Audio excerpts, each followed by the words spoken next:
వినండి ఫుల్ కావలేదు మీరండి. వెనకల రోజు ఏంటంటది, వెళ్దామమ్మ అంటది. ఏంటి ఆ రోజు వచ్చేసరికి 2 గంటలకి తెల్లారు 2 గంటలకి ఇలా అన్ని సామాన్లు ఏదో దొంగడు వచ్చేసినట్టు అలా మెల్ల సర్దుకొని వెళ్ళిపోద్ది. కొట్టుకి వెళ్ళిపోయింది అనుకో, అలాగా 11:30 వరకు ఉండిపోద్ది. మేము ఇలా రెడీ అయ్యి తీరిగ్గా టిఫిన్ తినేసి వస్తుంటే పాలు కట్ చేసాను టీ కొట్టించుకొని వచ్చేస్తుంది. 2 నిమిషాలు పని అనేస్తుంది. 2 నిమిషాల్లో చేసిందంటే కాదు, అందరికీ టీ అమ్ముతుంది. పై వరకు అంటది. పై వరకు అనిన తర్వాత వచ్చేస్తుంది. అన్నీ అయిపోయిన తర్వాత అయిపోయింది లేదు పదని అనేస్తుంది. పదని అనిన తర్వాత సామాన్లు అన్ని తీసి పక్కనట్టు ఇలా గిన్నెలతో ఇలా తోముకున్న తర్వాత పైపెట్టి ఇలా కడుగుతుంది. కడిగిన తర్వాత కింద ఇలా డోర్ ఓపెన్ చేస్తుంది. ఇలా తీసి ఇలా ఓపెన్ చేస్తుంది.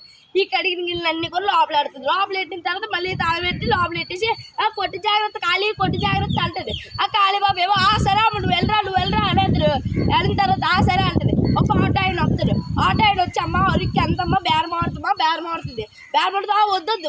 వద్దు ఏమో అనేది మనవరాలు వద్దు ఆ వర్షం అంటది. అదేదో అంటది. ఈ సొకండే వస్తుంది. అది అమ్మ నాకు కొన అంటది. కొనిన తర్వాత ఏం చేస్తుంది, ఈ నాన్నమ్మ ఉందా, ఈ నాన్నమ్మే ఇలా బేరాలు ఆడ ఫోన్ చేస్తుంది. ఖాళీ ఫోన్ చేయరా మనోడు ఉన్నాడు కదా, వాడు వస్తారు అప్పుడు వాళ్ళు ఎవరో వస్తారు అంటది. వాళ్ళేమో ఆటో వేసుకుని వస్తారు.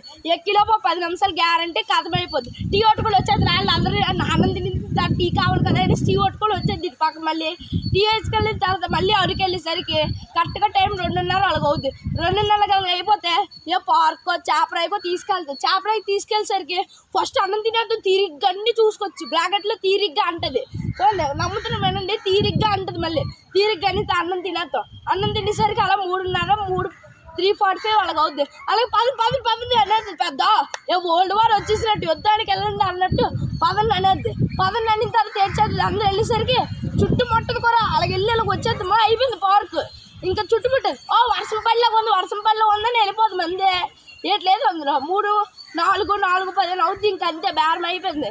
మళ్ళీ ఆటోలు ఎక్కి ఇలా పారిపోతే ఇక అరకు వెళ్ళేసింది మా నాన్నమ్మ.